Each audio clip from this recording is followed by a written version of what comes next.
ya nos encontramos todos en línea. Les agradezco lo siguiente. Las intervenciones pueden ser de 7 a 10 minutos. Seguiremos la prelación que les acabo de mencionar.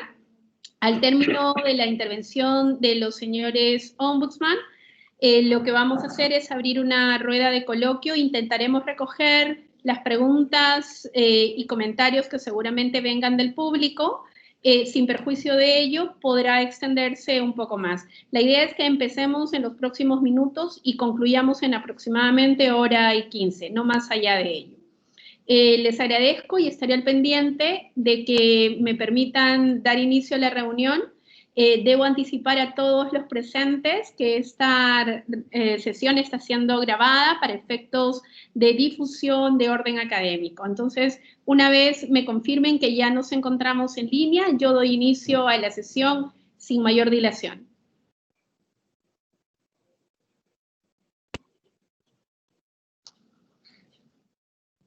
Muy buenos días. Entonces, doy inicio a la sesión. Les agradezco a todas las personas participantes, a quienes nos escuchan, el asistir a este bloque correspondiente al Congreso que en este año se está realizando de manera virtual, gracias a la conjunción de la Federación Iberoamericana del Ombudsman y de la Red de Instituciones Nacionales de Derechos Humanos para el Continente Americano, la RINCA. En esta oportunidad iniciamos el bloque correspondiente a la sección de ataques, básicamente concentrados en los comentarios que se van a hacer en voz de los señores ombudsman americanos con respecto a especiales situaciones que se han dado en contextos alrededor de la crisis producida por los procesos vinculados a la pandemia COVID. Vamos a dar inicio a esta sesión agradeciendo la intervención de doña Catalina Crespo, defensora de los habitantes de Costa Rica. Catalina, bienvenida y el auditorio es tuyo. Muy buenos días a todos los que nos acompañan, buenos días a los señores y las señoras defensoras de los diferentes países de Latinoamérica. Es un gusto estar aquí con ustedes. Primero quiero reconocer la iniciativa tanto de la FIO como de RINCA para el desarrollo de este congreso virtual, que nos va a permitir sin duda alguna, como se ha señalado entre muchos de los objetivos que tiene este congreso, es tomar la debida atención a la gradualidad, sistematización y recurrencia de los recientes ataques sufridos contra instituciones de derechos humanos, muchas de las que estamos aquí hoy presentes hablando sobre las situaciones que hemos vivido. Claramente el tema del COVID hace que entre más sean las restricciones que ponga el gobierno, más fuerte tienen que ser los órganos de control. Entonces, muchos de esos controles claramente no se han percibido de la mejor forma y no se han percibido como una fiscalización a la democracia, que sería, digamos, lo correcto en ese espacio. Estos hechos que muchos de los defensores aquí que va a compartir las experiencias de cada uno de nosotros, claramente evidencia el deterioro de la situación sociopolítica de nuestra región, que deben de ser abordadas por las redes regionales de ombudsman para generar así respuestas estructuradas y de apoyo que permitan mantener esa garantía y protección de los derechos humanos dentro de la región. En el caso de la Defensoría de los Habitantes de Costa Rica, junto con otras instituciones nacionales de derechos humanos, fuimos una de las instituciones de derechos que durante los últimos 18 meses han recibido ataques directos, peticiones de renuncia y campañas de desprestigio en contra de su jerarca y de la institución y utilización de medios y redes sociales como instrumento para dichas actividades. En este sentido, en primer término, quiero manifestar a FIO, a RINCA y a GANRI las declaraciones y pronunciamientos que oportunamente se emitieron en respaldo a la Defensoría de los Habitantes y a su trabajo como órgano de control y órgano de fiscalización. Tal y como se manifestó en muchos de los comunicados, las presiones y represalias a los ombudsman deben ser entendidos no solo como una afectación a la credibilidad de la institución en sí, sino como una infracción real a la vigencia irrestricta de los derechos humanos y la democracia de los estados. Si bien en Costa Rica situaciones de ataque mantuvieron un contexto político ajeno al COVID-19, sin lugar a dudas se aprovechó la incertidumbre de este último proceso del COVID-19 que habría causado en la población en un momento histórico, en uno de los momentos históricos más duros para la humanidad entera. Y dadas sus implicaciones en la sociedad, dadas las consecuencias económicas, sociales y políticas en general. En este contexto, si bien contamos con los principios de París, la Declaración sobre los Defensores de Derechos Humanos y varias otras convenciones, lo cierto es que a diario las instituciones nacionales de derechos humanos nos enfrentamos a acciones que vulneran estos principios, motivos por el cual debemos trabajar juntos para consolidar programas de apoyo que conduzcan a fortalecer nuestro trabajo con las mejores prácticas y acciones preventivas en conjuntas. Ahora sí voy a ir un poco más a hablar del caso específico de la Defensoría de los Habitantes en Costa Rica. Es oportuno señalar que esta institución es un órgano adscrito al Poder Legislativo.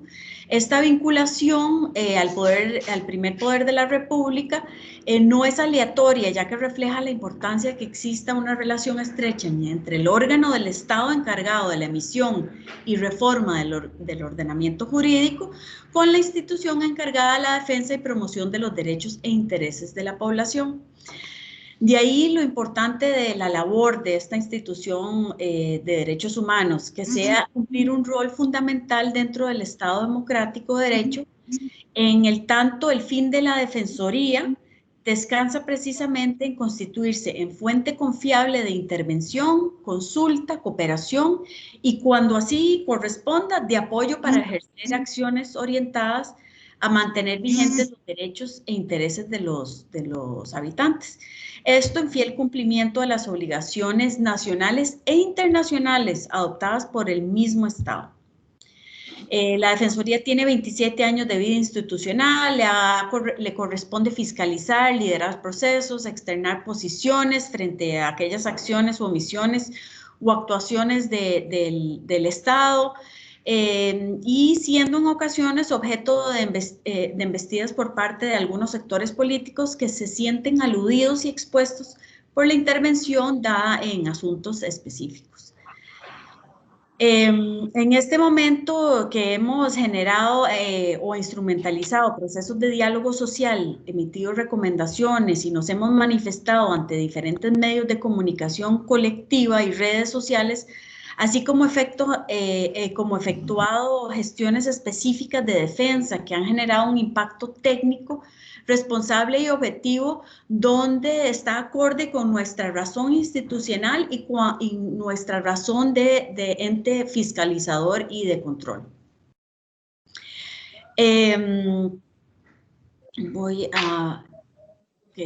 En la actualidad, aquí me voy a pasar un poquito para no pasarme de tiempo. Existen acciones que han generado afectación a la paz social, al bienestar, incluso la seguridad de muchos de los habitantes y de lo que ha pasado en el país y que ha producido desconfianza en las instituciones del Estado. Como son aquí intervenciones policiales, bloqueos de vías, restricciones sanitarios, y la Defensoría ha alzado la voz para que haya un control claro y respetuoso de la legalidad. En la realidad nacional también hemos visto la necesidad de efectuar análisis de patrones, mapeos de datos, generación de alertas tempranas, atención de casuística, y en ese análisis tuvimos una intervención en un tema que estaba relacionado con la protección de datos de los habitantes. Y esto fue, digamos, la gota que derramó el vaso de muchos de los temas que la Defensoría había venido y lo que derramó el vaso para los ataques que se hicieron a la institución. En el 2020 se generó un hecho sin precedente en nuestro país y surge a partir de la intervención de la institución de la Defensoría en el seguimiento de un decreto ejecutivo por el cual se crea la Unidad Presidencial de Análisis de Datos. La Defensoría empieza a pedir explicaciones sobre qué era lo que se estaba haciendo, cómo eran esos datos de los habitantes que se estaban recogiendo, cuál era la seguridad y todo obviamente de acuerdo con la ley. La Defensoría el 22 de febrero del 2020 recibe un oficio del señor presidente de la República, el cual dice que manifiesta la disponibilidad de atender el requerimiento de información que la institución le había pedido. Tuvimos una reunión el 24 de febrero donde hicimos un análisis de cuál era la situación legal, hicimos todas las preguntas, estaba el señor presidente con varias personas de su equipo y la Defensoría, al ver que habían cosas que no estaban claras, lo que decide es trasladar el caso especialmente para hacer un estudio pericial técnico a la Fiscalía General de la República. Eso desencadenó ataques inmediatos, de los cuales meses después todavía seguían y que culminó con un cuestionamiento en el Congreso sobre el trabajo de no solo la Defensoría, sino también del trabajo de la Defensora de los Habitantes. Vamos a ver, casi de inmediato, este hecho público, el informe de la Defensoría, que sacó como una semana después, se hicieron declaraciones junto al equipo que estaba llevando la Defensoría, diciendo que efectivamente se habían tenido acceso a datos sensibles que por ley no se permitían. Cuáles datos sensibles y cómo se habían utilizado es algo que la Fiscalía General de la República todavía sigue en espera. Inclusive ya se autorizó a abrir las computadoras y los teléfonos del señor presidente de la República, en los cuales ese está el proceso, y el presidente de la República estará estará yendo a comparecer al Congreso ahora en febrero del siguiente año. Como ven, ha sido un proceso serio. También inclusive han renunciado alrededor de 8 de personas, incluyendo ministros, viceministros, a raíz de esta investigación que ha hecho la Defensoría de los Habitantes. Estos ataques que se hicieron específicamente a la institución, a la institucionalidad por este cuestionamiento, finalmente el 17 de septiembre culminó, después de casi 6 meses, mediante la votación de la Asamblea Legislativa que contó con 36 votos a favor de la no cesación del cargo de la defensora y 12 en contra, de los cuales la mayoría eran del partido político que está ahora en este momento en poder. Ya llevo los 10 minutos, entonces para ver más detalles, con mucho gusto les puedo dar más detalles después para ver ese tema. Lo que quiero es terminar con el tema de que las defensorías, los órganos ombudsman, las instituciones nacionales de derechos humanos tienen una labor sumamente importante, que es de control y de fiscalización. Y cuando las cosas no se están haciendo bien por una u otra razón, es la responsabilidad de las instituciones nacionales de derechos humanos de alzar la voz. Ese alzar la voz a veces tiene un costo y a veces tiene un costo muy alto, pero aún el costo cuando las cosas se hacen con la legalidad del caso y se hacen con la rigurosidad del caso, es un costo que como instituciones tenemos que llevar, tanto el jerarca o la jerarca en este caso, como todos los funcionarios tienen que tener esa convicción de que la legalidad y la democracia es lo más importante. Así que lo dejo aquí para no pasarme el tiempo, pero muchísimas gracias. Muchísimas gracias, doña Catalina. Debo mencionar lo siguiente antes de presentar al siguiente orador, que este es el congreso realizado de manera conjunta entre la Federación Iberoamericana del Ombudsman y la Red de Instituciones Nacionales para la Promoción y Protección de Derechos Humanos del continente americano. Y este congreso no hubiese podido llevarse adelante si es que no contamos con el valiosísimo apoyo del proyecto justamente de la Unión Europea, que se canaliza a través del Instituto Danés y también del Defensor del Pueblo de España. Esto me da pie para agradecer adicionalmente al programa de el PRACPI de la Universidad de Alcalá de Henares, que ha sido un estupendo colaborador durante los últimos años para los procesos de ombudsman a nivel de Iberoamérica. En este instante doy el uso de la palabra a la defensora del pueblo de Bolivia, doña Nadia Cruz. El auditorio es suyo, doña Nadia. Por favor, agradeceremos que nos ciñamos todos al tiempo de 7 minutos. Muchas gracias, el auditorio es vuestro. Ceci, buenos días. Un saludo fraternal para ti, para las defensoras, defensores que están acompañando el panel. Un saludo muy afectuoso también a Pratpi, bueno, y a todos los que han hecho posible este espacio. Solamente quisiera consultar si pueden ver o alcanzar a ver la presentación que tengo de apoyo el día de hoy.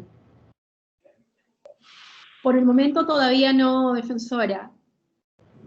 Bueno, estamos... Pero le propongo algo, envíemelo, que su equipo me lo envíe a mí y yo con gusto lo comparto con el equipo organizador. Perfecto.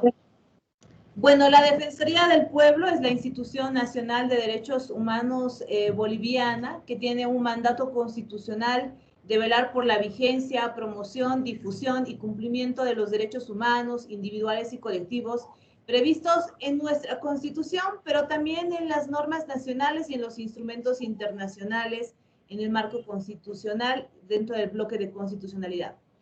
Este conocimiento público de la comunidad internacional que Bolivia atravesó una profunda crisis política, una crisis sanitaria, una crisis social, una crisis de derechos humanos como no se había presentado en décadas dentro de nuestro país. En el caso boliviano ha llegado además incluso a llevarse una presidencia, la del anterior presidente Evo Morales Ayma, y la Defensoría del Pueblo, al igual que todas las instituciones del Estado, porque el objetivo dentro de Bolivia era generar un vaciamiento de Estado, ha generado o ha sufrido agresiones y limitaciones en sus labores por parte de grupos cívicos. Solamente para mencionar al Comité Cívico Pro Santa Cruz, que durante las medidas de presión que realizaron entre octubre del 2019, no generaron o no permitieron la posibilidad para que las servidoras, los servidores públicos de la Defensoría del Pueblo puedan circular por determinadas ciudades bajo amenazas, bajo control, bajo la aquiescencia de todo este tipo de hechos del Estado. Eso fue en el departamento de Santa Cruz, uno de los más importantes del Estado Plurinacional de Bolivia. En el departamento de Potosí, otro grupo cívico, igual en octubre del 2019, intentó realizar toma de las oficinas de la Defensoría del Pueblo, utilizando la detonación de cachorros de dinamita a los alrededores para generar un amedrentamiento del personal, impedir el ingreso al inmueble por parte de las servidoras y servidores públicos de la Defensoría del Pueblo. Pese a que este objetivo finalmente no fue exitoso, llegaron a cerrar las puertas con cadenas, con candados, igual bajo una aquiescencia del Estado. En ese contexto de conflictividad, en octubre del 2019, fue profundizado el 10 de noviembre del año 2019, el momento en el que ocurre una de las renuncias más simbólicas dentro del Estado, que fue la del expresidente Evo Morales, y a partir de ese momento se generó, primero, por alrededor de 2 días, un vacío de Estado. No había gobierno dentro de Bolivia, no había la forma en que una Defensoría del Pueblo puede exigir a alguna instancia estatal, a las fuerzas del orden, la posibilidad de que se puedan generar medidas de salvaguarda hacia la población. Fue un momento muy crítico, de mucho caos, y es donde comienzan las mayores violaciones a los derechos humanos ocurridas en nuestro país en los últimos tiempos. Es importante que también resaltar que a partir de ese momento se generan o se van ya implementando mucho más visiblemente grupos paraestatales dentro de nuestro Estado que se daban a la tarea de ejercer una suerte de control interno, una suerte de seguridad interno, todo con la aquiescencia de las fuerzas policiales y las fuerzas militares dentro de nuestro Estado. En la ciudad de La Paz, en el departamento de La Paz, donde se encuentra la Oficina Nacional, la principal sede de la Defensoría del Pueblo, se apostaron grupos paraestatales denominados Resistencia.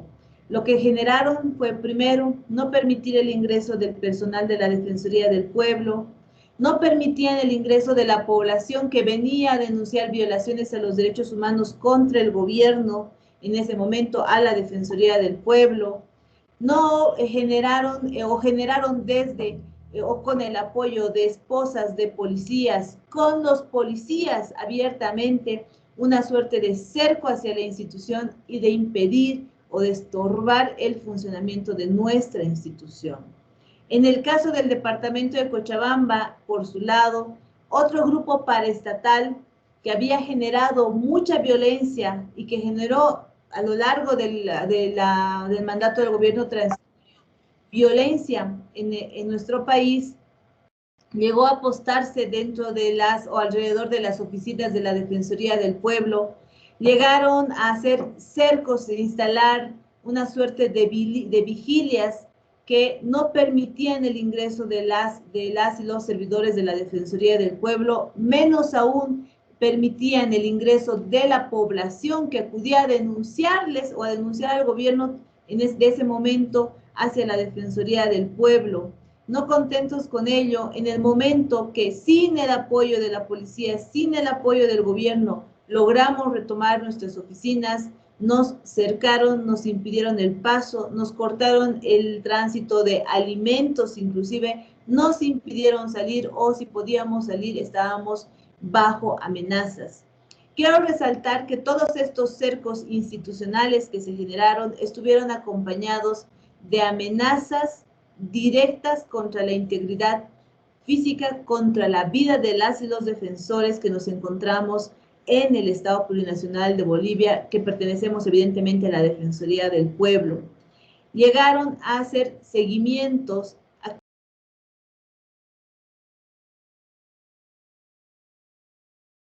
Defensora, se acaba de ir el audio, la Defensoría del Pueblo de Bolivia. Nadia, si fueras tan amable, ¿puedes volver a activar el audio, por favor?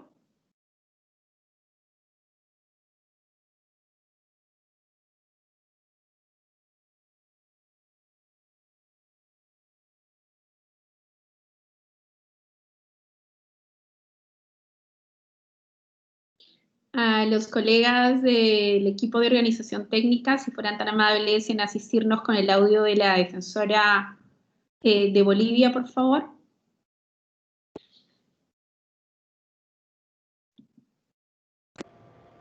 Ya está. Perfecto, el audio está restablecido. Adelante, Nadia. Bueno, no sé desde qué momento nos cortaron el audio. Apenas los últimos 20 segundos.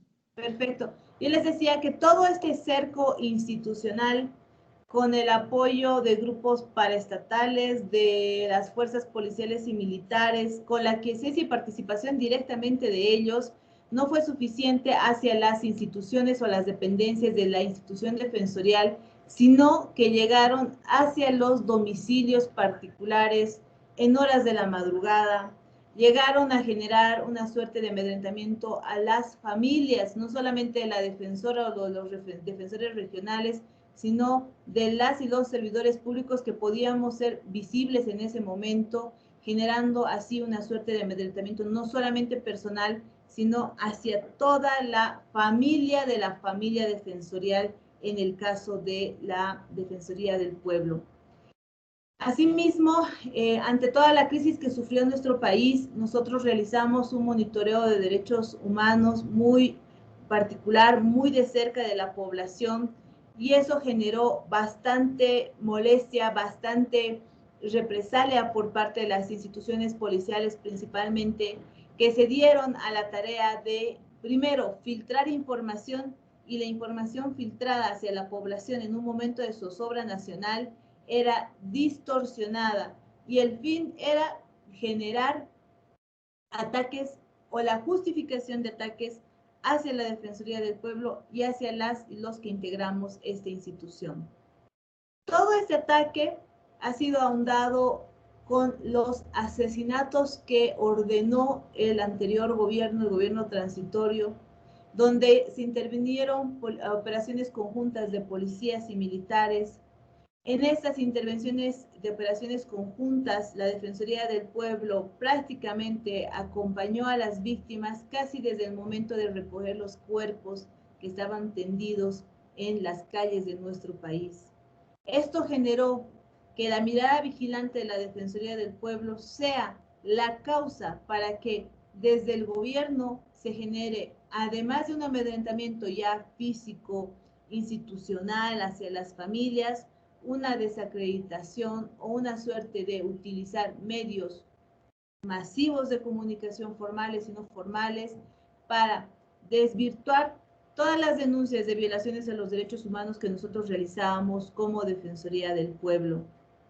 Es importante aquí señalar que ese desprestigio no solamente ha sido señalado a nivel nacional, sino también a nivel internacional, donde el Estado podía tener alguna suerte de voz para desacreditar el trabajo que realizábamos como Defensoría del Pueblo.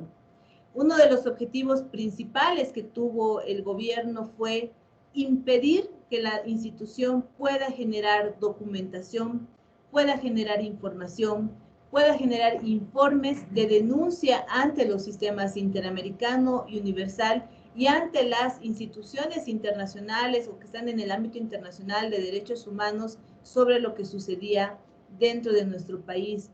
Fue en ese momento donde ocurrió uno de los picos igual más álgidos en nuestra institución, donde desde las fuerzas policiales, desde la fuerza del Ministerio de Gobierno, generaron amenazas contra la vida de esta defensora, donde señalaron que si nosotros continuábamos informando, continuábamos denunciando lo que sucedía en Bolivia respecto a las torturas, a los asesinatos, a las masacres, a las afectaciones a los derechos humanos gravísimas que estaban ocurriendo, podía rodar o podrían cortar nuestras cabezas con las fuerzas que en ese momento tenían dentro del Estado plurinacional.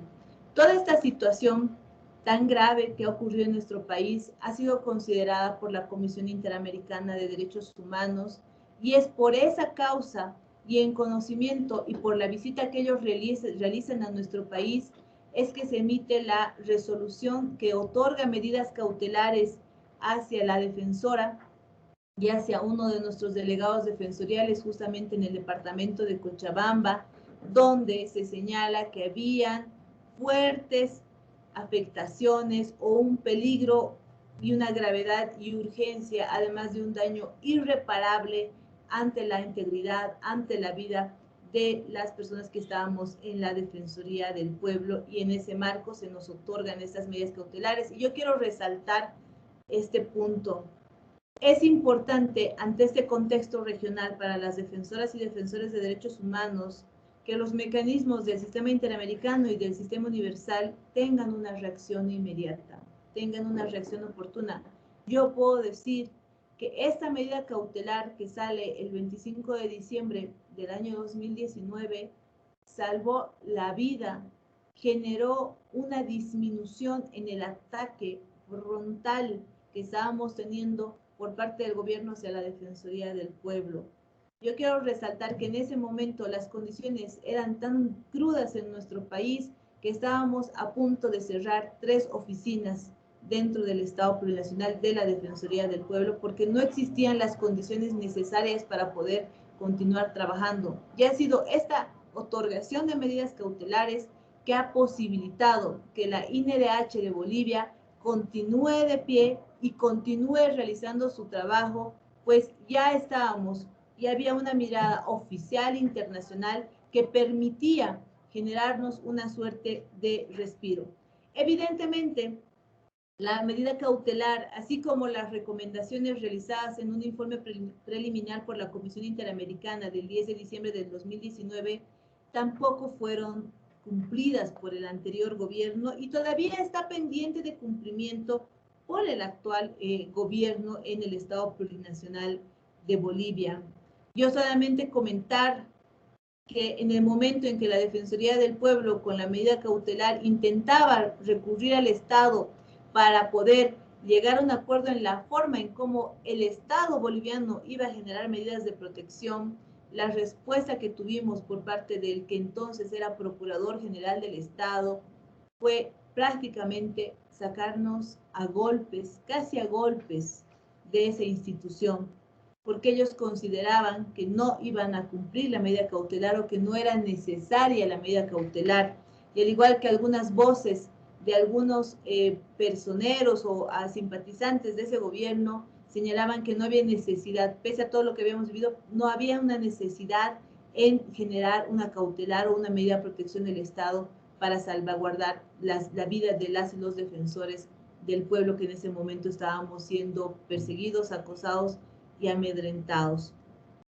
Esta es una pequeña parte de lo que nos tocó vivir en Bolivia.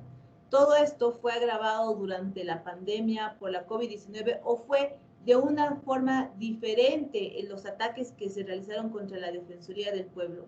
Durante la COVID-19, la Defensoría del Pueblo de Bolivia no cesó en sus labores, no paró en el trabajo, y eso generó bastante molestia por parte del control y fiscal, por parte del gobierno que en ese momento estaba, pues del control y fiscalización que estábamos realizando para ver las medidas de prevención, las medidas de atención, las medidas de contención, las medidas de fortalecimiento a los sistemas de salud, tanto de primer, segundo y terceros niveles, no estaban funcionando, pero generó bastante molestia. ¿Qué es lo que generó? Que el gobierno en ese momento proceda a una suerte de desconocimiento de la institución defensorial. Ya en una anterior oportunidad habían señalado que nos iban a quitar la vida si continuábamos realizando nuestro trabajo. Y en ese momento, el 2020, lo que generan es una suerte de desconocimiento. ¿Cuál era el objetivo? No un desconocimiento per se, sino impedir a la INDH de Bolivia que continúe realizando su trabajo, que pueda solicitar información, que pueda acceder a información. Es en ese momento donde la Defensoría del Pueblo ve cómo todo el órgano ejecutivo, empezando por la expresidente Áñez, señalan un cierre de puertas, incluso para recibir correspondencia, para poder ingresar a recintos militares, en algunos casos impidiendo en momentos el ingreso a recintos policiales para poder visitar a las personas que estaban siendo detenidas. Lo que el gobierno transitorio trató de hacer fue, a través de ese desconocimiento, cerrar de facto la institución de la Defensoría del Pueblo. No pudo lograrlo. Como institución defensorial, pese a esta arremetida, pese a este cierre de puertas, continuamos realizando nuestro trabajo, continuamos realizando las visitas a centros hospitalarios, continuamos emitiendo las denuncias públicas que correspondían y anunciamos la prosecución de causas penales, de causas judiciales ante estos hechos criminales dentro de la norma nacional como está estipulado en nuestro Código Penal. Sin embargo, ahí... Perdone, defensora, mil disculpas, pero le pediría que en el próximo minuto y fuéramos a cerrar. Vamos a tener la posibilidad de seguir en el comentario, pero para mantener la rigurosidad del tiempo y también atendiendo a que hemos empezado con algunos minutos de retraso. La invito, por favor, a que podamos cerrar en el siguiente minuto y luego retomamos en la segunda ronda. Muchas gracias.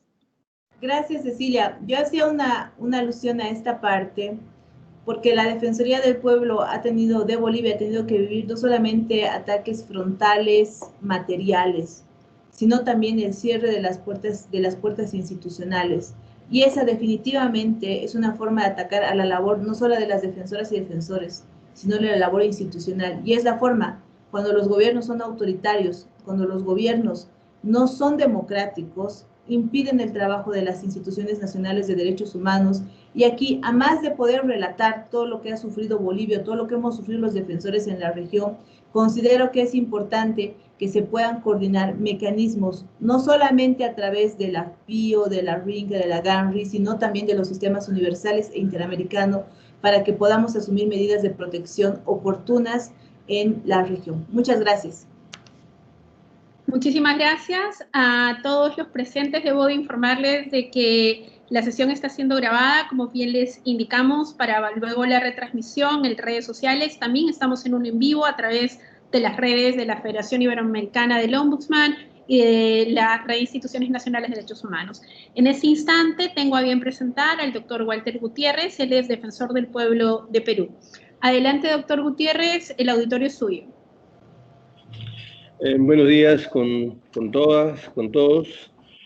En primer lugar, felicitar la organización de este congreso, promovido por la FIO y por la RINCA. Nos parece extraordinariamente oportuno este congreso, que versa sobre los ataques a las defensorías en un contexto de emergencia, en un contexto de pandemia.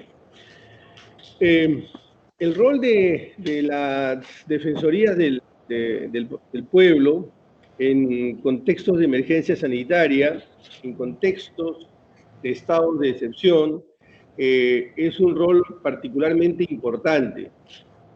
No solo porque en esa situación de emergencia y en la particular situación de la pandemia, nadie había escrito un libreto para los gobiernos, para los estados, porque eran situaciones particularmente inéditas y porque además existe una cierta vocación de aminorar, minimalizar, reducir los derechos, muchas veces por el temor. Y en la medida en que las defensorías del pueblo, y este es el caso de nuestra institución, están diseñadas como una suerte de contrapoder y también como garantes de derechos fundamentales, es en ese contexto en el que deberíamos nosotros subrayar, remarcar nuestras tareas. Cuando en 2016 nosotros iniciamos nuestras funciones, la primera tarea a la que nos abocamos fue precisamente subrayar, remarcar la importancia del sistema de salud, de los derechos vinculados a la salud, desglosar todos los derechos a la salud y poder develar cuál era la situación del Perú. Créanme que a nosotros no nos causa para nada satisfacción o alegría darnos cuenta que 4 años después, todo aquello que señalamos en esos informes, en esas supervisiones, se hicieron realidad de una manera tan cruda a propósito de la pandemia.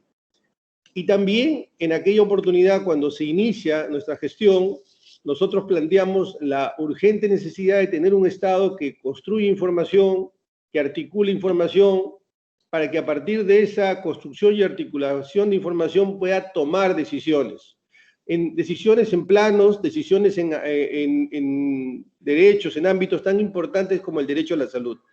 Nada de eso existía, nada de eso digamos, estos años no se aprovecharon para corregir estas situaciones, y la factura que hemos pagado en el Perú es enorme. Y es enorme porque además se ha combinado con no solo con la crisis sanitaria ha traído en el Perú una situación difícil porque ha generado una crisis social también. Una crisis social que ha llevado a cerca de 6 millones de personas que han perdido el trabajo, varios millones de personas que han pasado nuevamente al estatus de pobreza.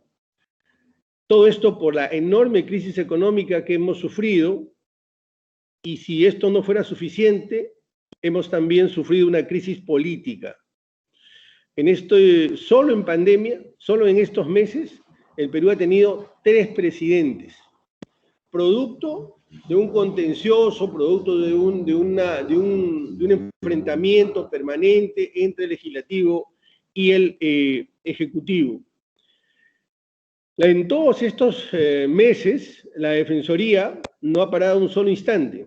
La Defensoría ha desplegado todos sus esfuerzos, toda su actividad a lo largo de todas las regiones del Perú, tratando de garantizar el derecho a la salud, tratando de garantizar el acceso a la información, tratando de garantizar que se limiten los excesos en el poder en un contexto, como digo, de pandemia.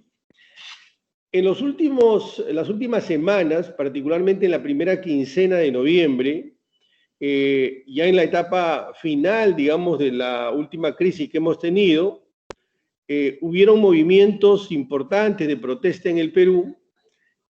La Defensoría, en ese contexto, se decantó por respaldar el ejercicio del derecho a la protesta pacífica.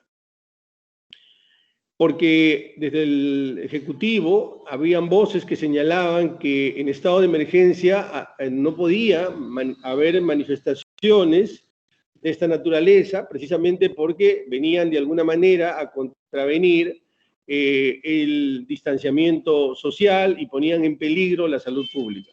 Si bien es cierto, esto tiene cierto asidero. No es infrecuente que en los sistemas democráticos los derechos entren en conflicto, y en ese contexto nosotros tenemos que decantarnos por determinados derechos. Y apoyamos nosotros la manifestación de protesta porque no solamente estábamos en una situación de crisis política, sino porque considerábamos que era fundamental que los jóvenes, que la ciudadanía exprese su distanciamiento, su rechazo, no el respaldo a determinado líder político, sino su rechazo a la manera como se estaban dando las cosas, y una crítica profunda a la forma como es que se estaba ejerciendo el poder en el Perú, y me refiero tanto al Ejecutivo como al Legislativo. En la medida en que la protesta tiene en su núcleo duro la crítica al poder, no podíamos nosotros convalidar ese discurso, esa narrativa de que no podía haber protesta. El hecho es que hubo manifestaciones de protesta por todo el país. Estas fueron mayoritariamente pacíficas, fueron protestas donde no hubieron actos de violencia, salvo en Lima, donde desafortunadamente murieron 2 jóvenes, producto del exceso del uso de la fuerza, y donde además el Ejecutivo tuvo un discurso distante, poco empático con estas manifestaciones. Y nosotros también señalamos esta situación. En ese contexto se da también una agresión física a los comisionados de la Defensoría del Pueblo, que estaban muy claramente identificados, y además y hay una larga tradición de presencia en este tipo de eventos de la Defensoría, y hacía mucho tiempo que no se daban este tipo de situaciones. Lo cierto es que se dieron. No sucedió así en otros escenarios, en otras regiones, pero esto es materia en este momento de investigación. Hemos tenido contacto con las autoridades, particularmente con el ministro del Interior, y como digo, se van a hacer las investigaciones.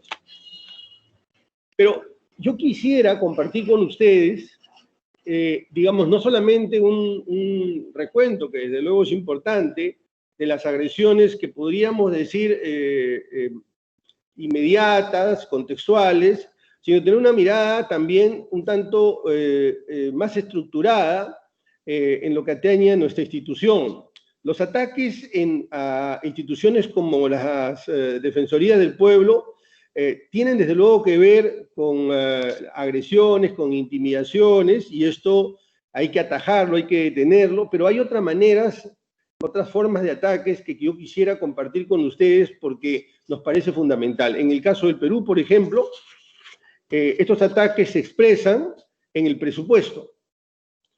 Nosotros en el Perú somos el mecanismo para la prevención, para la protección y la supervisión de la Convención de los Derechos de Igualdad. Este es desde el año 2012. Solo el año 2019 nos dieron presupuesto para esto. En esta misma línea, nosotros somos el Mecanismo Nacional de Prevención contra la Tortura, y hasta hoy el presupuesto para esto es 0. Y este año, el año 2021, le ha sido eliminado una partida presupuestal para toda la actividad vinculada a la violencia de género, es decir, a la supervisión, al control. Le ha sido retirado este presupuesto. Estas son formas de agresión también a las instituciones como de las Defensorías del Pueblo. Pero también, y esto es un caso particular en el Perú, nosotros en nuestro artículo 162 de la Constitución alojamos un mandato que es, o un deber, que es el deber de colaboración, el deber de cooperación. Nosotros elaboramos informes que tienen que ser respondidos, pero ni las instituciones estatales, las empresas o el propio sistema de justicia responde estos requerimientos de la Defensoría. Recuerdan que hace unos instantes decía que desde el año 2017 ya habíamos elaborado informes, ya habíamos hecho supervisiones, ya habíamos hecho recomendaciones, y sin embargo estas no fueron respondidas. Y esto tiene que ver con algo de un calado mayor todavía, que se ha instalado una narrativa en el Perú vinculada a que los documentos, las recomendaciones, la Defensoría no son vinculantes. Esta es una narrativa que yo rechazo frontalmente, enérgicamente. Sí son vinculantes. Tal vez no sean vinculantes como las normas, tal vez no sean vinculantes como las resoluciones judiciales, pero la Defensoría del Pueblo es una institución que materializa y que contribuye a la integración de los convenios internacionales en materia de derechos humanos. En consecuencia, no puede decirse que no sean vinculantes. Y menos todavía nosotros creer esa narrativa, ese discurso. De modo que aquí tenemos una tarea que hacer, no solo en el Perú, sino en otros países, respecto de que nuestra tarea no es vinculante. Nosotros desde la Defensoría estamos construyendo una narrativa y un discurso de que sí son vinculantes, porque los convenios, los instrumentos internacionales en materia de derechos humanos sí son vinculantes. Y por consiguiente, nuestros informes, nuestras supervisiones, nuestras recomendaciones tienen que ser respondidas institucionalmente.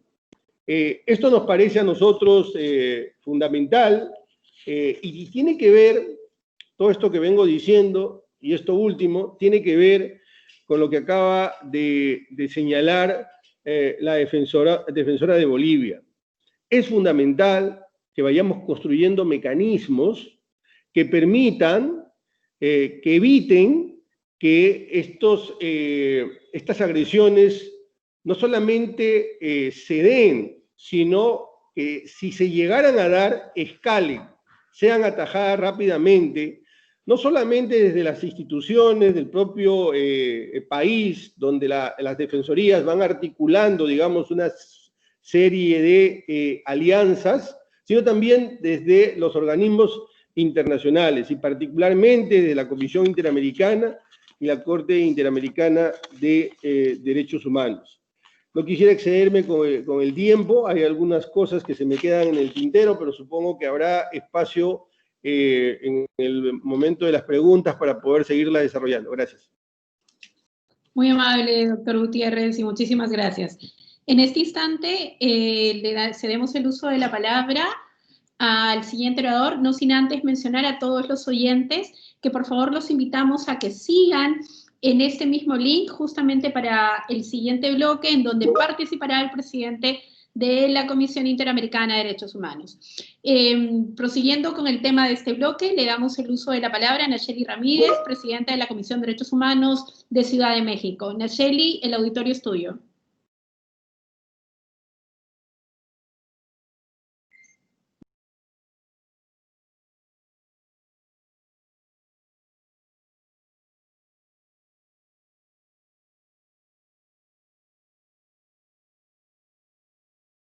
Intentamos que los colegas de Ciudad de México nos ayuden a poder tomar contacto con la señora presidenta de la comisión.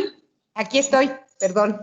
Estupendo, muchísimas gracias, Nacheli. Sí, porque tú has estado desde el minuto... Sí, desde el inicio, perdón.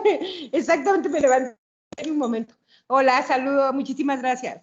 Estupendo. Saludo a todas, todos y todes quienes nos acompañan en este congreso y también a las y los representantes de organismos públicos de defensa de derechos humanos que nos acompañan en este panel. Este año podríamos clasificarlo cuando menos de inaudito. La crisis sanitaria derivada por la pandemia COVID-19, la resistencia social ante las medidas tomadas por los estados, la conflictividad social derivada de la pandemia misma y la persistencia de conflictos sociales históricos y estructurales marcaron lo corrido de este año que está por terminar. Estos fenómenos nos han obligado a los organismos públicos de protección de derechos humanos a una vigilancia reforzada de los derechos y a operar como árbitros entre diferentes actores, entre las autoridades de salud, de seguridad y de gobierno, entre la ciudadanía y las autoridades mencionadas, y entre personas y grupos de personas. Este rol de árbitro o mediador es y ha sido inherente de nuestra función. Ese es el papel, en lo general, de los derechos humanos, ser árbitro, pero sobre todo imponer un límite al Estado en su relación con la ciudadanía y entre la ciudadanía misma. La complejidad de este rol se incrementa en la coyuntura actual. Este papel de árbitro nos ha puesto en la mirada de ambos actores, tanto de la ciudadanía como de los estados. Por un lado, ante la mirada del Estado que toma y tomará decisiones sobre la pandemia y frente al cual nos hemos pronunciado, alertando arbitrariedades, posibles abusos y apoyando decisiones que resulten proporcionales, razonables y justificadas para la gravedad de las situaciones que vivimos. Hemos tenido que prestar atención a que las acciones de las instituciones de gobierno, de salud y de seguridad sean coordinadas y articuladas de forma tal que deriven en soluciones eficaces para contener la pandemia y sus efectos. Debemos estar vigilantes a que las soluciones sean prontas, adecuadas, pero sobre todo a que estén apegadas a las obligaciones en materia de derechos humanos. Por otro lado, una parte de la ciudadanía ha reaccionado contra acciones del Estado que interpreta como arbitrarias y que nos ha pedido tomar en postura frente a ellas. Al mismo tiempo, otra parte de la ciudadanía pide que el Estado extreme medidas. Es así como vivimos tensión social por efecto de la pandemia. En este contexto, las instituciones del Estado se han visto enfrentadas a retos nuevos propios de la crisis de salud. Como instituciones de defensa de derechos humanos, nos hemos visto obligadas a buscar alternativas novedosas e innovadoras para continuar con el conjunto de nuestras obligaciones constitucionales.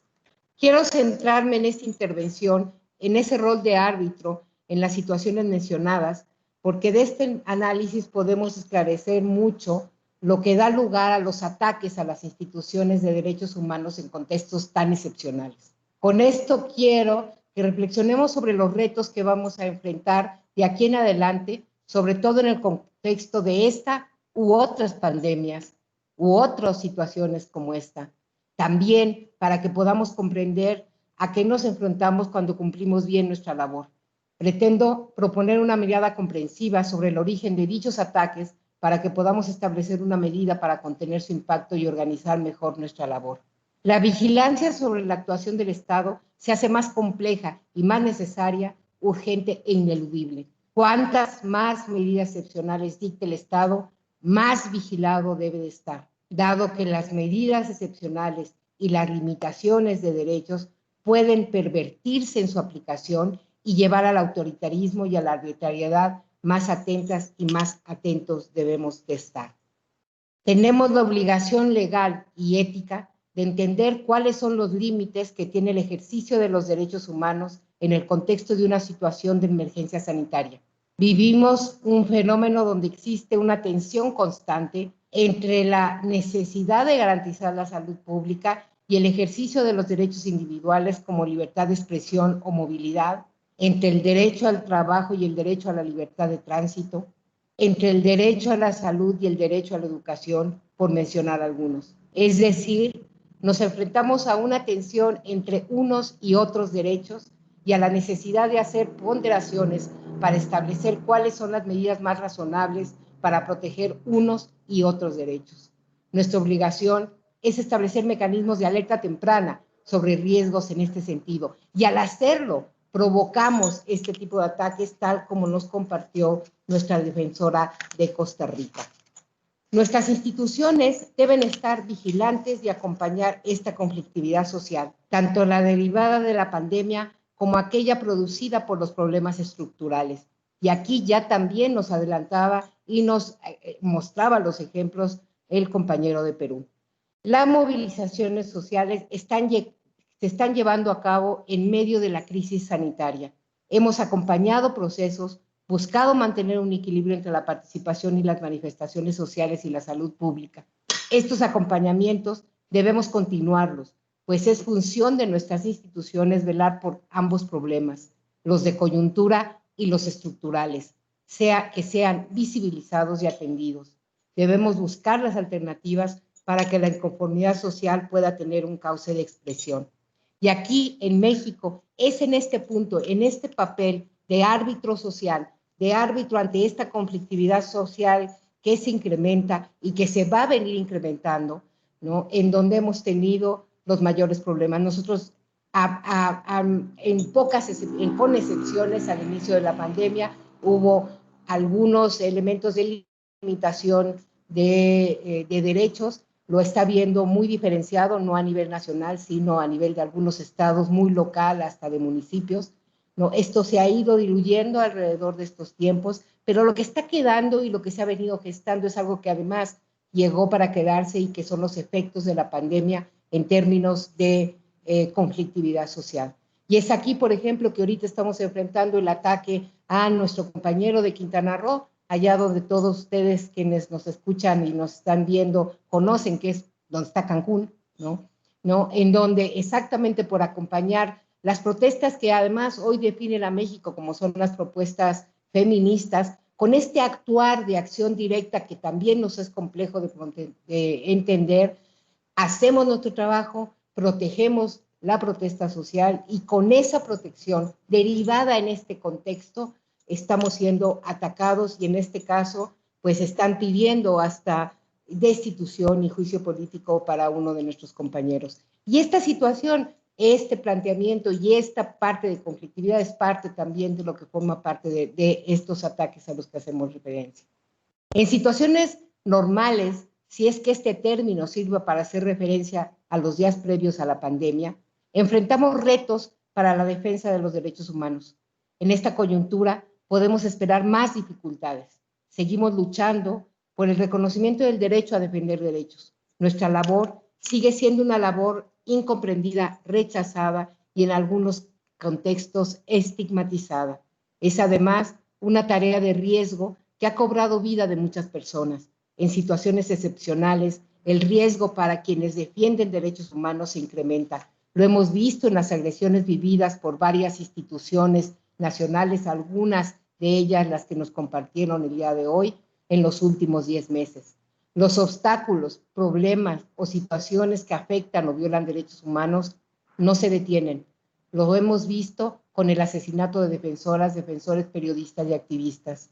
La defensa de los derechos humanos debe dignificarse, promoverse y protegerse. Debemos ser capaces en todos nuestros países de consolidar políticas integrales que tengan en su centro la comunicación efectiva de los derechos humanos y la promoción de narrativas positivas sobre la defensa de ellos.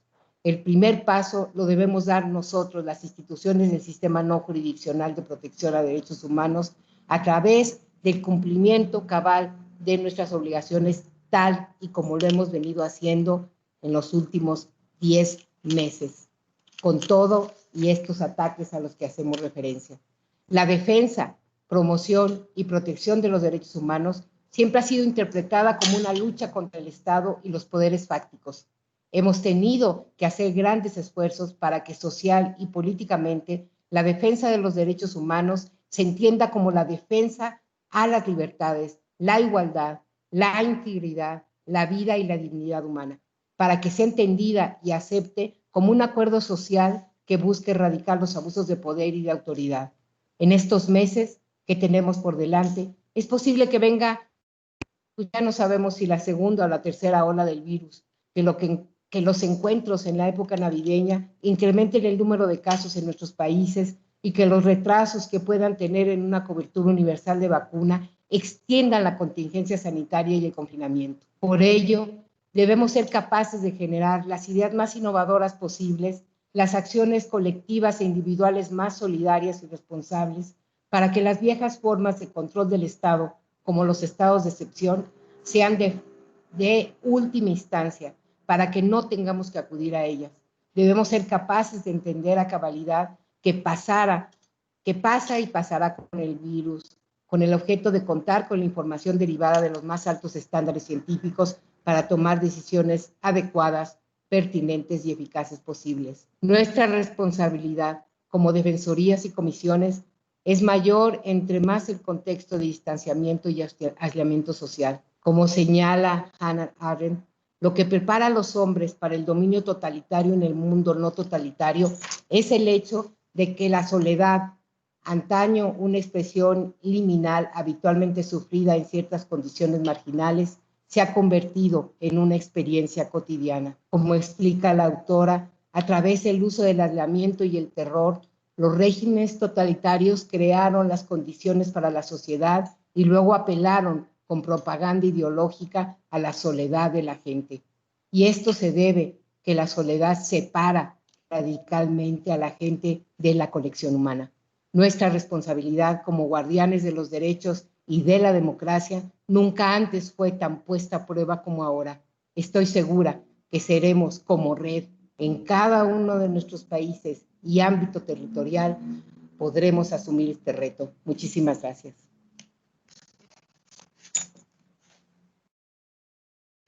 Muchísimas gracias, Nacheli, siempre tu intervención tan inspiradora. En este instante, por favor, le pido a nuestros organizadores que tengan a bien compartir el video del señor protector del ciudadano y la ciudadana de Haití, el señor Renan Geuduville. A los organizadores, si fueran tan amables, será un video subtitulado. Y tras la conclusión del video, abrimos muy rápidamente una ronda de comentarios. Adelante y muchas gracias. Hola Cecilia, ¿estáis visualizando el vídeo? Sí, en este instante ya lo tenemos en pantalla. Estupendo.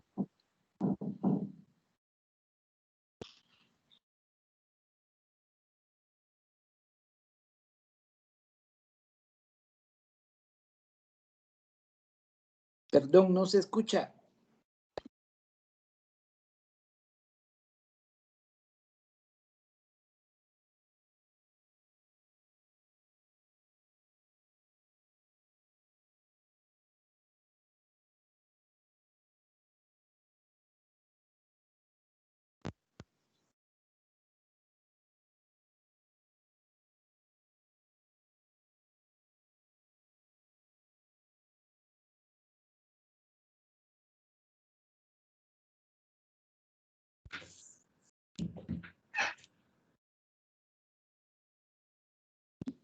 Olga, y a los colegas de la organización les pido volver a empezar, y tenemos la gran suerte de que este video está subtitulado. Entonces, a todos los presentes, con gusto podemos dar lectura al subtítulo mientras que podamos reconectar la voz. Por favor, vuelve a dar inicio, Olga, si fueras tan amable.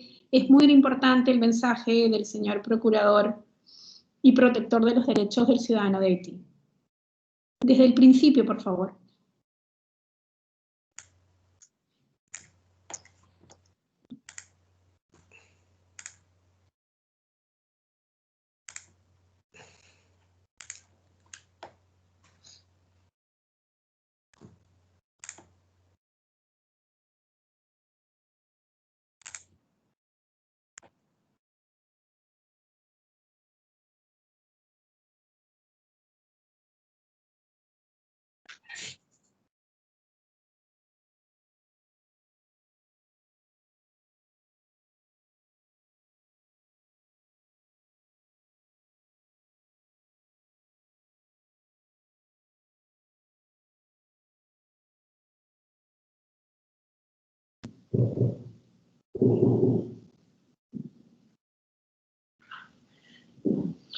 En términos muy generales, Haití se caracteriza hoy por un clima de inseguridad que provoca diariamente pérdidas de vidas humanas y ataques contra bienes privados, edificios públicos.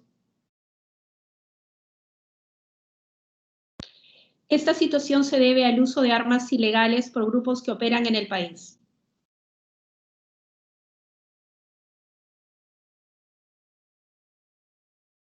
Por otra parte, son frecuentes los actos de violencia, los casos de violación de niñas y mujeres y los casos de secuestro.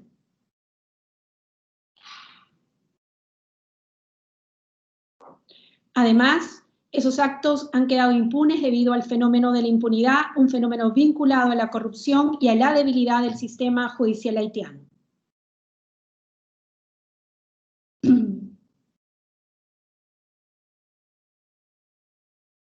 En otro contexto, Haití se caracteriza por la intolerancia.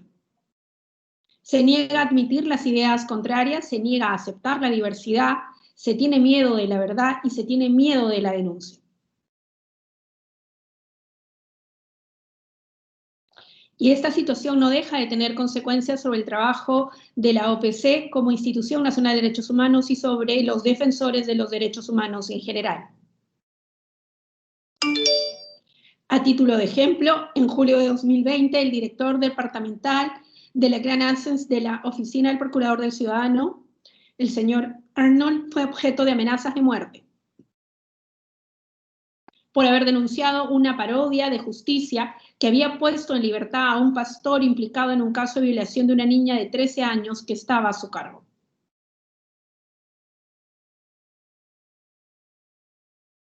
Por otra parte, el 25 de noviembre de 2019, un joven defensor de los derechos de las personas LGTBI, presidente de una asociación llamada Quorohab, falleció misteriosamente en su habitación. No se ha llevado a cabo ninguna investigación para determinar las circunstancias de esta muerte inquietante. Es evidente que la labor de los defensores de derechos humanos en Haití, al igual que en otros países, es extremadamente frágil. En consecuencia, la Oficina del Procurador del Ciudadano solicita la solidaridad de otras instituciones nacionales de derechos humanos en el mundo para que pueda continuar su labor de protección y promoción de los derechos humanos. Gracias.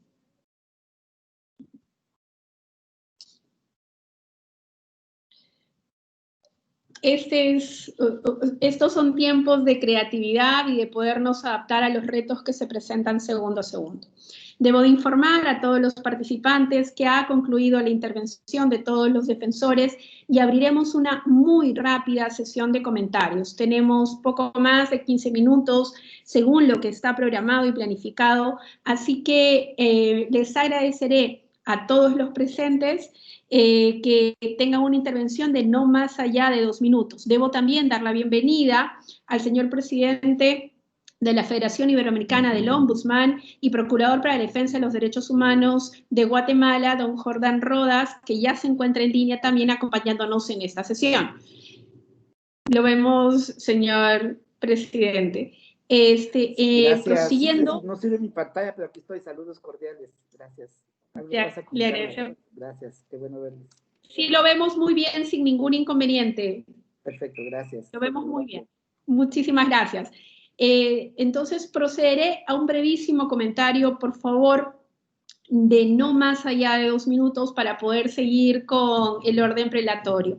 En este instante cambiaremos un poco el orden de las intervenciones y me permitiré cederle el uso de la palabra para comentarios finales al señor defensor del pueblo de Perú, el doctor Walter Gutiérrez. Adelante, doctor.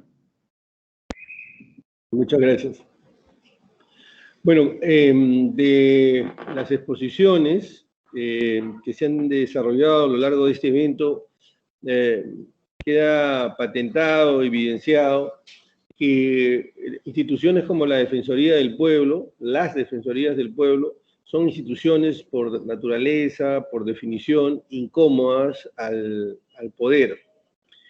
Este es nuestro sino, esta es nuestra realidad, y tenemos que lidiar internamente con eso, pero también, como dije en mi primera intervención, es fundamental que estructuremos, articulemos un esfuerzo que no solo todos los ombudsman, sino también el sistema interamericano, el sistema de derechos humanos,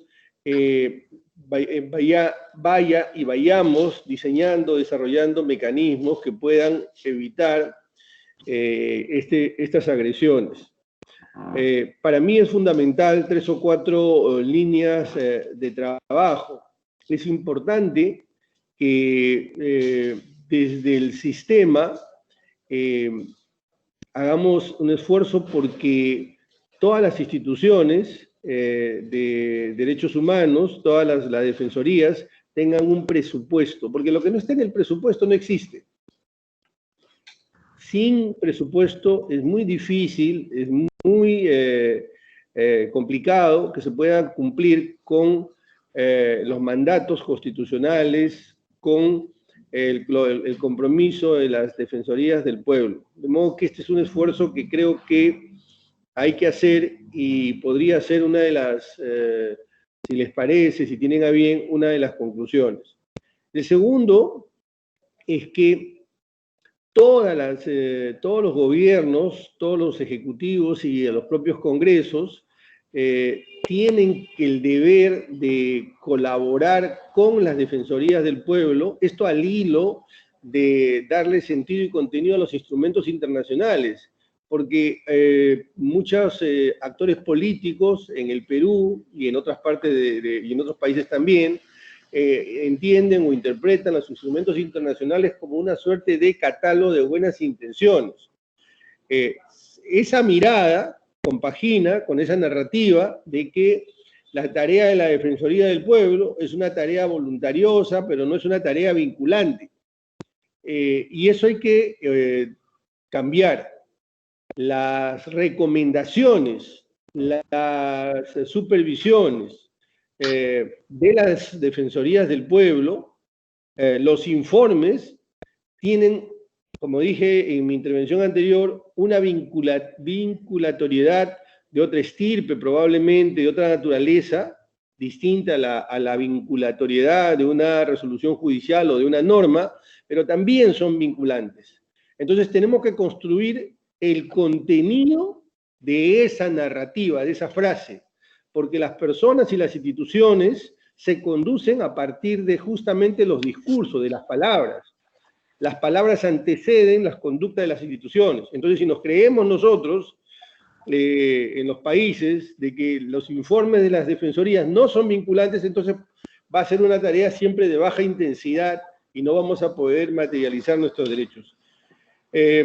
Entonces, yo diría que en suma, en resumen, esto le va a dar un calado, un esfuerzo, una robustez distinta a las defensorías, y estos mecanismos para poder actuar con celeridad cuando veamos agresiones a las instituciones y a nuestros propios comisionados, a nuestros propios colegas, podamos nosotros hacer frente y detenerlo, evitarlo, va a hacer que se diseñe una nueva defensoría de esta crisis sanitaria, saquemos nuevas instituciones mucho más fuertes de cómo ingresamos a esta situación. Gracias.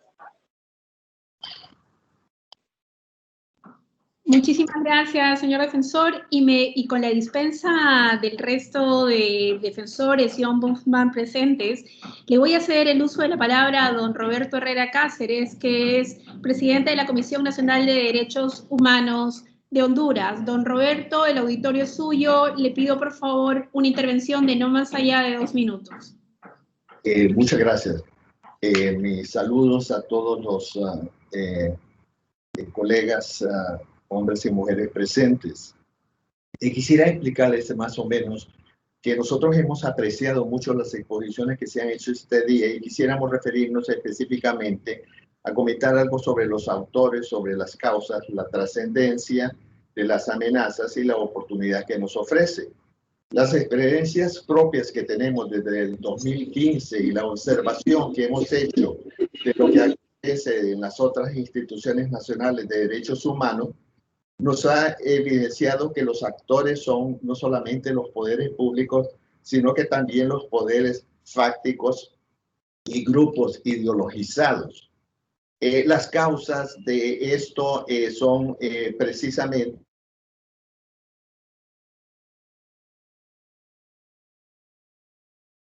Hemos perdido la conexión con Honduras. Intentaremos retomar nuevamente la conexión con el Ombudsman de Honduras. Les invito unos minutos a estar en línea.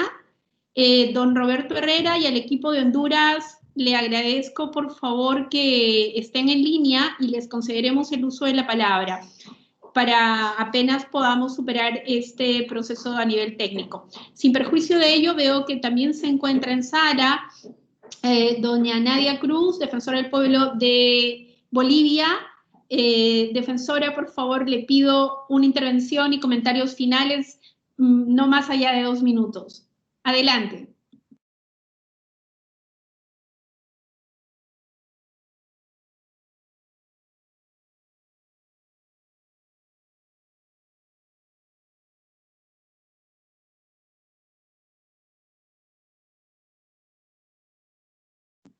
Defensora, no se le escucha.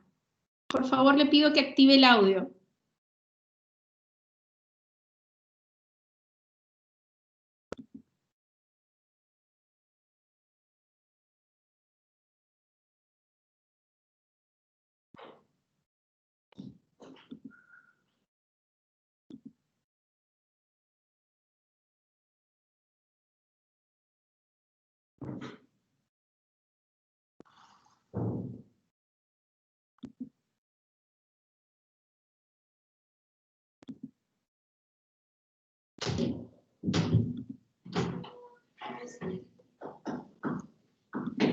Tenemos algunos inconvenientes con el audio de la Defensoría del Pueblo de Bolivia, pero le pido por favor a la defensora que active el audio dentro de su panel de control porque me dicen desde la organización que es vuestro audio que está silenciado.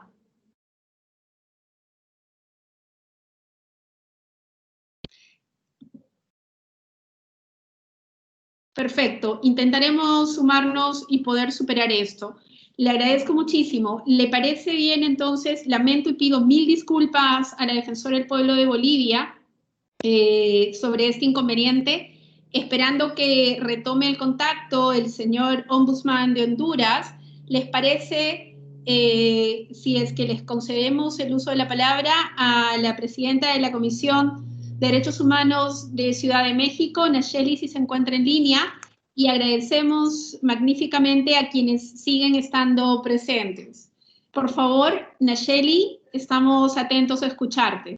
Sí, hola. Pues no, pues simplemente un poco retomando lo que nuestro compañero Walter nos planteaba desde el Perú. Creo que él parte de un principio fundamental y es algo que tiene que estar en la línea más allá de estas épocas y tiene que ver con lo que es fundamental para el ejercicio de nuestra autonomía y es la autonomía presupuestal, ¿no? Ahí estamos, yo creo que todas las defensorías y todo el sistema estamos en gran riesgo en términos presupuestales, básicamente porque también en lo que está pasando en los países es la situación económica, lo que va a restringir también es cierto, es la disponibilidad de recursos. Y nosotros aquí en esta, si digamos, atraemos un problema de la vieja normalidad, ¿no? Renovado a la nueva normalidad. Entonces creo que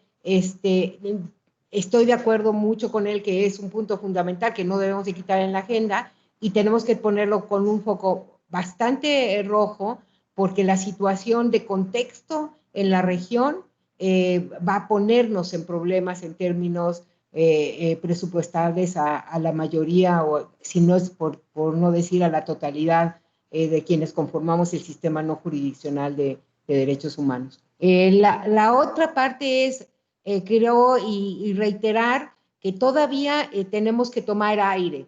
Es decir, estamos hablando de que nos falta, estamos a la mitad del camino, si lo podremos decir así. Es decir, esto no se ha acabado y esto va a empezar a tener, digamos, vamos a empezar a tener que convivir con la pandemia y con los efectos de la pandemia, y ya daban algunos datos mis compañeros y compañeras. ¿Cuáles son estos efectos? Básicamente la precarización, ¿no? Estamos hablando de un planteamiento digamos, a muy pocos avances, por no decir nulos avances, y a una lucha por el no retroceso de garantía de derechos humanos. Y en esa lógica, la visión, sobre todo desde México, vemos muy importante todo lo que tiene que ver con conflictividad social, ¿no? Esto va a tener conflictividad social tal y como nos compartían por otras circunstancias en Bolivia, pero que está pasando en Perú y que está pasando en muchísimos de nuestros países, derivados de la pandemia misma, ¿no? Por las propias medidas, pero también derivados no nada más de la precarización, sino como efectos que traen cuestiones anteriores. Y estoy hablando de estas agendas en donde también yo quisiera finalizar en los retos que tenemos a poner al centro la discusión sobre lo que se llaman las acciones directas, ¿no? Que básicamente es lo que hemos estado viviendo en Colombia, en Chile, en Argentina, en México y en muchos países de la región en términos de estos grupos, digamos, sobre todo de jóvenes, muchos de ellos adolescentes, con expresiones, digamos, diferentes de la protesta social y que naturalmente requieren de una comprensión más amplia de parte de nosotros y nos van a poner otra vez en tensión y otra vez como blanco de ataques también, ¿no? Pero aquí creo que pues el llamado es también a nosotros a cómo no nos desgastamos ahorita. Creo que lo que no podemos permitirnos, y esa es la lógica y con eso finalizo, es lo que le está pasando al sector salud en todos nuestros países. Ya para ahorita el agotamiento es grandísimo, ¿no? Y es ahorita todavía lo que nos falta de recorrer y pues necesitamos esa fuerza. Y vuelvo a reiterar, creo que este tipo de alianzas, el que estemos aquí juntos y juntas, nos dan muchísimo más fuerza y muchísimo más articulación para lo que tenemos que enfrentar en la región. Muchísimas gracias. Muchísimas gracias, Nayeli. Intentaremos una vez más con la defensora del pueblo de Bolivia. Nadia, adelante.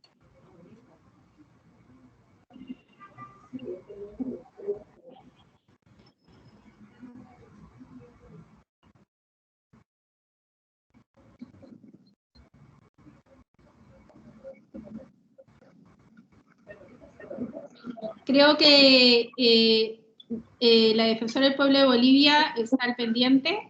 Sin perjuicio de ello, veo que también se encuentra en línea el señor ombudsman de Honduras, don Roberto Herrera. Si fuera tan amable, lo escuchamos en este instante, porque por problemas de conectividad su intervención se interrumpió y luego retornamos para las palabras finales de Bolivia. Adelante, doctor Herrera.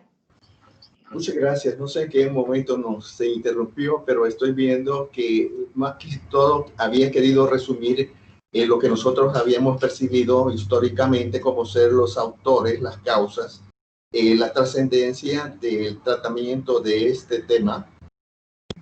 ¿Aló, me escuchan? Sí, Roberto. Con Sí, mucha Roberto. nitidez, Sí, doctor. Sí, te escuchamos bien. Y Con mucha nitidez. la oportunidad, y las oportunidades que ofrece.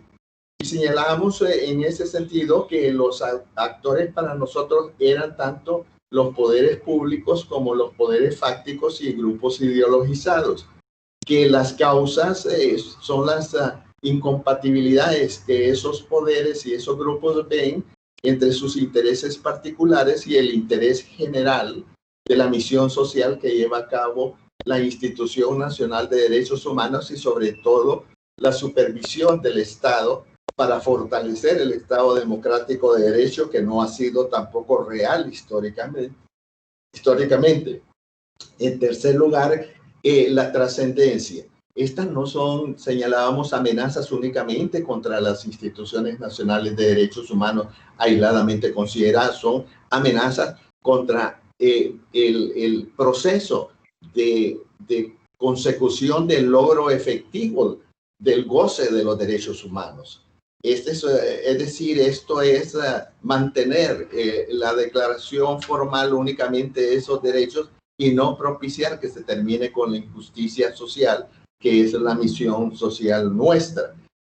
Nosotros creemos que debemos valorizar ya como oportunidad la figura de la Institución Nacional de Derechos Humanos dentro del Estado Democrático de Derecho, el hecho de ser un nuevo actor dentro del sistema de frenos y contrapesos, y en ese sentido también lanzar como esto como parte de la educación en cultura democrática y derechos humanos. Lo estamos haciendo nosotros y tenemos experiencias al respecto, especialmente en educación no formal. Ya vamos entrando a la educación formal, pero también necesitamos el apoyo en esta oportunidad a solicitar a los sistemas interamericanos y al sistema universal de protección de los derechos humanos en el sentido de dar los espacios correspondientes a las instituciones nacionales de derechos humanos y no que continuar considerándolas dentro del espacio de las organizaciones de sociedad civil. Si bien somos afines a las instituciones, somos órganos independientes y somos órganos estatales. Entonces, si no se reconoce allá estos órganos subsidiarios, tenemos alguna dificultad que nosotros nos veamos reconocidos como uno de los actores principales dentro del Sistema Nacional de Protección de Derechos Humanos. Y ahí finalizo con el tema ya planteado por nuestro colega del Perú en el sentido de la naturaleza de nuestras recomendaciones. También las instituciones, el sistema de protección, el sistema interamericano, puede coadyuvar con nosotros en hacer valer la naturaleza ética, la naturaleza republicana, la naturaleza orientadora del Estado y legítima y protectora de la legitimidad en la toma de las decisiones del Estado. Y en este sentido, valorizar lo que estamos haciendo. Muchas gracias. Muchísimas gracias, don Roberto. Ahora sí, retomaremos con una intervención de cierre de doña Nadia Cruz de Bolivia y luego le cederemos el uso de la palabra ya para la conclusión de este bloque al señor defensor de Guatemala. Nadia, esperamos tener más suerte y haber superado los baches tecnológicos. Adelante. Gracias, Cecilia. Igual extender un saludo fraternal para Jordan, un amigo muy especial. Bueno, creo que todas las intervenciones del día de hoy, donde han señalado diferentes formas de ataques hacia las CNDHs y el contexto de los gobiernos o los estados de excepción o la pandemia, donde hay limitaciones que son parte, o en algunos casos como de estados de excepción, señalan la línea de importancia fundamental del funcionamiento, del ejercicio pleno de las facultades, de las funciones de las defensorías del pueblo, de la región y del mundo. Es importante y creo que la pandemia y las particulares situaciones que hemos atravesado durante el 2020 y 2019, las defensorías del pueblo, nos están señalando que los estados deben no solamente dar más presupuesto, se debe además blindar de competencias mucho más fortalecidas, se debe generar garantías mucho más fortalecidas para el ejercicio de funciones de las defensorías del pueblo. Lo que ha ocurrido en Bolivia, creo que muy humildemente y muy respetuosamente, desde lo que nosotros podamos conocer, ha servido y ha determinado varias definiciones dentro de nuestro Estado. La posibilidad de visibilizar, la posibilidad de denuncia, la posibilidad de intervención de instancias internacionales dentro del Estado boliviano, creo que debería también ser una ruta para que las INDH podamos estar más cerca de los sistemas universal y de los sistemas interamericanos ante cualquier tipo de afronta, ante cualquier tipo de limitación al ejercicio de las funciones de las defensorías. Particularmente quiero cerrar diciendo que estos tiempos difíciles nos han marcado la ruta de importancia y necesidad de fortalecimiento de las defensorías del pueblo, de las instituciones nacionales de derechos humanos. Muchas gracias, Cecilia. Muchísimas gracias, Nadia. Ya habiendo concluido de manera muy satisfactoria con este bloque correspondiente al Congreso, debo de comentarles a todos quienes nos escuchan que tenemos en línea en este instante a más de 70 personas. Tanto la Federación Iberoamericana del Ombudsman como la Red de Instituciones Nacionales de Derechos Humanos congregan a los dos espacios más extensos de Ombudsman de la región americana e iberoamericana. En este instante, ya para el agradecimiento final y palabras de cierre, les voy a hacer el uso de la palabra al señor presidente de la Federación Iberoamericana del Ombudsman y Ombudsman de Guatemala. Adelante, Jordán, y a todos ustedes muchas gracias por habernos acompañado y les pido que permanezcan en el mismo link para el siguiente bloque de participación del presidente de la Comisión Interamericana. Adelante, Jordán. El auditorio. Gracias, Ceci. Muy amables, pues la verdad es un gusto verles por esta vía, agradecerles muchísimo la importante intervención que tuvieron de sus testimonios, de cómo está la situación desde sus perspectivas en sus países. A Shelly, Nadia, mi buen amigo desde Perú también, que tuve el gusto de visitarlo hace un año aproximadamente. Reciban todos un cordial saludo, mi solidaridad también a mi buen amigo Roberto Cáceres en Honduras, escucharlos, ver a Raúl, ver a todos aquí en pantalla es gratificante y debemos fortalecernos y caminar juntos como lo hemos hecho hasta la fecha. Sin más, pues invitarles a la próxima reunión con el presidente de la Comisión Interamericana, el comisionado Joel, que va a estar con todos nosotros. Muchísimas gracias, un abrazo fuerte desde la distancia, saludos cordiales. Muchísimas gracias y así damos por concluido este primer bloque. Agradecemos a todos, a los señores participantes.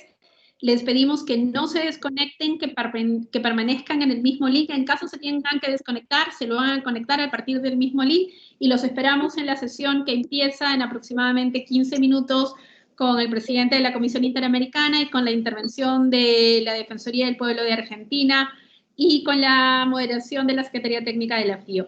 Un gran abrazo y espero que nos sigan acompañando durante toda la sesión del día de hoy. Muchísimas gracias. Y damos por concluida este bloque del Congreso. Hasta luego. Muchísimas gracias, Ceci.